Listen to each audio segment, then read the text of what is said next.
क्या आप जानते हैं कि जिस पतंग को आप खुशी से हवा में उड़ाते हैं, उसकी डोर का सिरा तारीख के एक ऐसे तारीख बाप से जा मिलता है जिसे 300 सालों से बड़ी होशियारी से छुपाया गया है।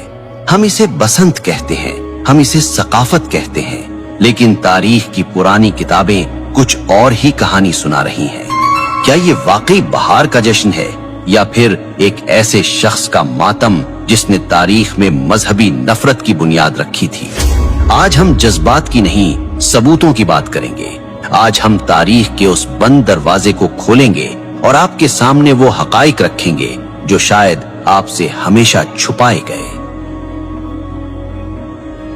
हमारी कहानी का आगाज आज के लाहौर से नहीं, बल्कि 1734 ईस्वी यानी 1734 एडी के सियालकोट से होता है।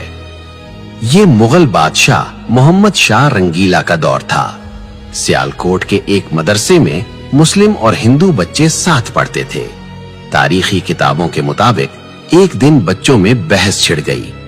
मुस्लिम बच्चों ने अपनी रवायात की बात की तो जवाब में एक हिंदू तालिब इल्म हकीकत राय ने कुछ ऐसे अल्फाज कहे जो इंतहाई गुस्ताखाना थे। उसने नौजुबिल्लाह नबी करीम सल्लल्लाहु अलैहि वसल्लम की लख्त जिगर सैयदा फातिमतुज़ ज़हरा रज़ी अल्लाह अन्हा की शान में नाजेबा कलिमात कहे। ये बात पूरे शहर में आग की तरह फैल गई। ये वाकया कोई अफसाना नहीं है, इसके सबूत तारीख की मुस्तनद किताबों में मौजूद है। लाला सोहन लाल सूरी, जो सिख दौर के सरकारी मौर्रिख थे, उन्होंने अपनी किताब उम्दतुत तवारीख की जिल्द अव्वल में इस वाक़े को तफसील से लिखा है। इसी तरह मशहूर मुसन्निफ गणेश दास वडेरा ने अपनी किताब चार बाग़े पंजाब में इस गुस्ताखी का जिक्र किया है। मामला हाकिम लाहौर जकरिया खान के पास गया।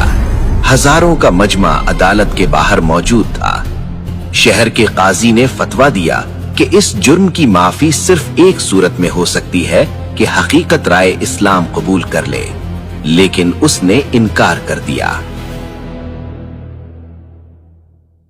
कानून के मुताबिक उसे सजाए मौत सुनाई गई और तारीख बताती है कि जिस दिन हकीकत राय को सजा दी गई वो बसंत पंचमी का दिन था। अब यहाँ ये जानना जरूरी है कि बसंत पंचमी असल में है क्या। हिंदू तकवीम के मुताबिक ये बहार की आमद का पहला दिन होता है। बसंत का मतलब है बहार और पंचमी का मतलब है 5वां दिन। ये दिन इल्म और फन की देवी सरस्वती की पूजा से मंसूब है। इस दिन हर तरफ जर्द रंग नजर आता है। लोग जर्द कपड़े पहनते हैं और पीले पकवान बनाते हैं, क्योंकि जर्द रंग सरसों के खिलते हुए फूलों और जिंदगी की अलामत समझा जाता है। लेकिन सन 1741 की इस बसंत ने एक नया रुख इख्तियार कर लिया। जिस दिन पूरा शहर बहार के रंगों में रंगा था, हिंदू बिरादरी ने हकीकत राय की मौत की वजह से इस दिन को यौम सोग मना लिया। कहा जाता है कि उसकी याद में उन्होंने आसमान की बुलंदियों की तरफ पतंगे उड़ाना शुरू की ताकि उसकी रूह को खिराजे तहसीन पेश किया जा सके और ये पैगाम दिया जाए कि एक मासूम की रूह आसमानों की वुसअतों में आजाद है। ये था वो बीज जो एक मजहबी जश्न के अंदर एक खास वाक़े की याद और नफरत की जमीन में बोया गया था। लेकिन हैरत की बात यह है कि वो दिन जो एक मौत के दुख में सोग के तौर पर शुरू हुआ था, वो वक्त की धूल में दबकर एक अजीमुशान जश्न में कैसे बदल गया। वक्त का पहिया घूमा और पंजाब में सिखों की हुकूमत कायम हो गई। ये महाराजा रंजीत सिंह का दौर था। रंजीत सिंह ने देखा कि बसंत का त्यौहार लोगों में मकबूल है। उन्होंने इस मजहबी सोग को एक शाही मेले में बदल दिया। तारीखी रिकॉर्ड्स बताते हैं कि महाराजा हर साल इस त्यौहार पर लाखों रुपए उस जमाने के पतंगों और इनामो इकराम पर लुटा देते थे। यहीं से मुसलमानों ने भी अनजाने में इसे महज एक कल्चरल इवेंट समझकर मनाना शुरू कर दिया। वो भूल गए कि इसकी बुनियाद कहां रखी गई थी। फिर 1849 में अंग्रेज ब्रिटिश राज आ गए। उन्होंने देखा कि ये मेला मकामी लोगों को मसरूफ रखता है तो उन्होंने इसे और हवा दी। अंग्रेजों के दौर में लाहौर के अंदर बाकायदा बसंत क्लब बन गए। छतों पर होने वाली पार्टियां और होटलों में होने वाले रक्स अब लाहौर की पहचान बन चुके थे। 1947 में पाकिस्तान बना, लेकिन अफसोस हम जमीन तो ले आए मगर कुछ रस्में सरहद के उस पार से अपने साथ ले आए। और फिर इस त्योहार ने अपना असली खूनी रंग दिखाना शुरू किया।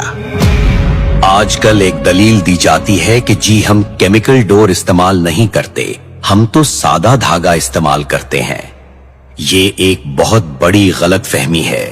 साइंस कहती है कि जब धागे पर कांच और केमिकल लगकर हजारों फुट की बुलंदी पर तनता है और हवा का दबाव उस पर पड़ता है तो वो तनाव की वजह से एक आरी जितना तेज हो जाता है।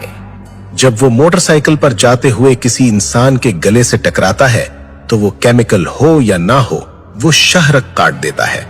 ये महज हादसा नहीं होता, ये कत्ल है। आइए जज्बाती बातों को छोड़कर आदादो शुमार स्टैटिस्टिक्स देखते हैं। पुलिस रिकॉर्ड और अस्पतालों के डेटा के मुताबिक सिर्फ 2006 से 2009 के 3 खूनी सालों में लाहौर, फैसलाबाद और गुजरांवाला में 119 अफराद इस खूनी खेल की नजर हुए। इनमें 40% से जायद वो मासूम बच्चे थे जो पतंग लूटते हुए छत से गिरे या सड़क पर गाड़ी के नीचे आ गए। भारत में सूरत हाल इससे भी बदतर है। जानवरों के हुकूक की तंजीम पीटा की रिपोर्ट के मुताबिक हर साल बसंत के मौसम में हजारों परिंदे आसमान में तनी हुई इन डोरों से कटकर मर जाते हैं। क्या किसी त्योहार की कीमत इतनी लाशें हो सकती हैं? सिर्फ इंसानी जाने नहीं, ये शौक मुल्क की मईशत को भी अरबों का नुकसान पहुंचाता है। वापडा की सरकारी रिपोर्ट्स के मुताबिक धाती डोर गिरने से ट्रांसफार्मर्स ट्रिप कर जाते हैं और तारें शॉर्ट सर्किट हो जाती हैं। माजी में एक एक रात में लाहौर जैसे शहर को कई कई घंटे अंधेरे में डूबा रहना पड़ा। करोड़ों रुपए की बिजली जाया होती है और ये बोझ आखिरकार आवाम की जेब पर ही पड़ता है। क्या हम चंद घंटों की तफरीह के लिए अपनी ही अमलाक को आग लगा रहे हैं? फिर बात सिर्फ पतंग की नहीं रहती। बसंत की रात, हवाई फायरिंग और बेहयाई का जो बाजार गर्म होता है, क्या वो हमारी सकाफत है? एक तरफ दुनिया भर के मुसलमान गजा और फलस्तीन के बच्चों के लिए रो रहे हैं और दूसरी तरफ हम अपनी ही गलियों में अपनी ही खुशी के लिए अपने ही लोगों का खून बहा रहे हैं। क्या ये बेहिसी की इंतहा नहीं है? सवाल ये है कि अगर बसंत नहीं तो फिर क्या? हमारे पास ईदैन की खुशियां हैं, हमारे पास खेलों के मैदान हैं, PSL है, क्रिकेट है, सियाहत है। हम वो कौम हैं जिसने दुनिया को तहजीब सिखाई। हमें अपनी खुशी मनाने के लिए किसी ऐसे त्योहार की जरूरत नहीं जिसकी बुनियाद में नफरत हो और जिसके अंजाम में मौत हो। आज फैसला आपके हाथ में है। जब आप बाजार से डोर खरीदें तो एक बार सोच लीजिएगा, कहीं आपके पैसे किसी मां की गोद उजाड़ने के काम तो नहीं आ रहे। ये पतंग की डोर नहीं कट रही, ये हमारी अक़दार कट रही हैं। तारीख गवाह है कि जो कौमें अपनी बुनियाद भूल जाती हैं, वक्त उन्हें मिटा देता